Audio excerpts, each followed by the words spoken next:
Hello, I'm Dr. Alvin Ng. I'm from the O2 Lung Center. I'm a respiratory physician and intensivist. K-pop's got its name from the use of ketamine, so that's for the word K. So what they do is that in the e-cigarettes, well, it look like e-cigarettes, but instead of putting e-cigarettes itself, the vapes, they put in ketamine into the solution, so it's called K-pops from there. Now, they don't only stop at ketamine, but they put in other drugs such as etomidate, which is I think widely used right now. So when people refer to K-pop, they tend to find etomidate inside the oil solution that they use for the vapes. Well, I think there are two separate things. Number one, if you're talking about vapes as in like an e-cigarette, then the contents largely it's somewhat similar to cigarettes. They have nicotine, they have tar, they have other substances there that can affect your health in the long term. We don't have data on the vapes because to see the full effects of cigarette smoking, we need about 20 years of data. So, but most health professionals would believe that vapes will carry somewhat the same risk as cigarettes. K-pops, on the other hand, to me is way more dangerous because not only do they have the same substances as the vapes, but they add in additional lace items such as etomidate, and in other countries also you can find cannabis being used in the vape forms. So with that, a lot of the symptoms that the users will have will include symptoms of this drug. So for example, if you use etomidate, sometimes they get muscle spasms and sometimes they will have unsteady gait or maybe even not behaving themselves, looking like a zombie state. So in many countries that have experienced this, they coin the term zombies because the users will act like zombies because etomidate is largely an anesthetic agent that we use in the clinical setting to induce anesthesia. I myself, because I'm an ICU specialist, I have used etomidate before in order to induce a state whereby I'm able to intubate the patient and put on life support. So all these are very dangerous medicines in the wrong hands. So you need a specialist to handle it.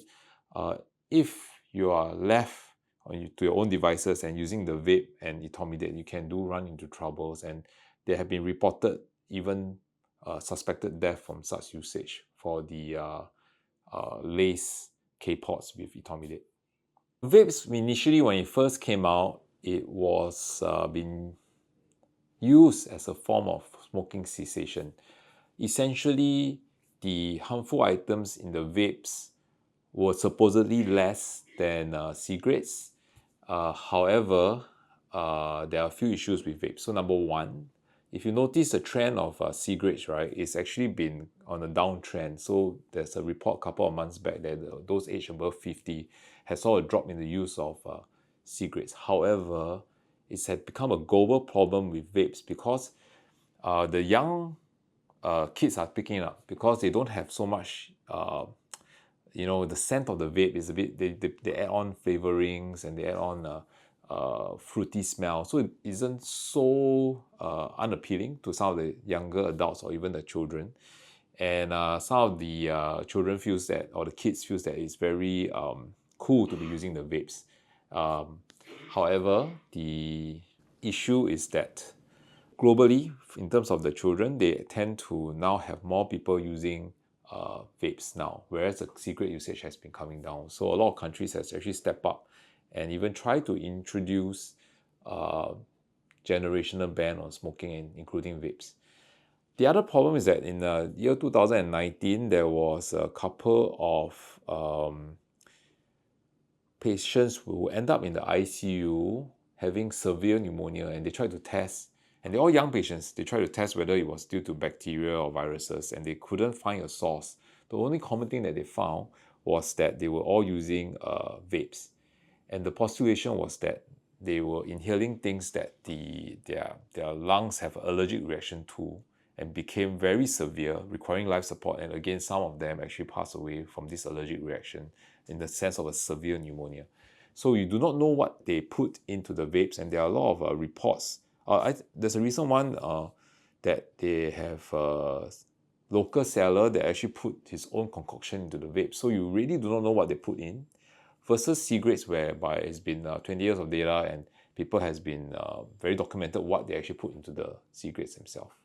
So in that sense, to me, vapes is as dangerous as cigarettes, and it's really a social responsibility that together we need to make sure that Singapore is vape free, and we all need to play a part and to educate our loved ones not to pick up vapes or K-pops. Although vapes was initially touted as a form of smoking cessation, the true issue is that vapes itself still have nicotine and also have harmful substances. And study shows that patients who tried to use vapes as a smoking cessation to still remain using either smoking or vapes years after.